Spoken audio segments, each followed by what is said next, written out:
सध्या हिंदीतील अनेक कलाकार मराठी सिनेसृष्टीत पदार्पण करत आहे। आम्ही तुम्हाला सांगितलं होतं की मनीष पॉल हा हृदयांतर चित्रपटाच्या निमित्ताने मराठी सिनेसृष्टीत पहिल्यांदा पदार्पण करत आहे। तसेच आता हिंदीतील ठाकूर अनूप सिंग बेभान या चित्रपटाच्या निमित्ताने आपल्या भेटीस येणार आहे। यामध्ये त्याला साथ देणार आहे आपली मराठमोळी अभिनेत्री मृण्मयी देशपांडे।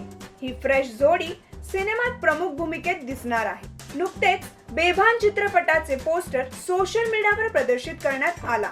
या पोस्टरचा रंग लाल असून त्यावर ठाकूर अनूप सिंग रागिष्ट व रावडी अवतारात दिसतोय व त्याबरोबर एका पोस्टर मध्ये अनूपच्या मागे मृण्मयी मंद हास्य देताना दिसत आहे।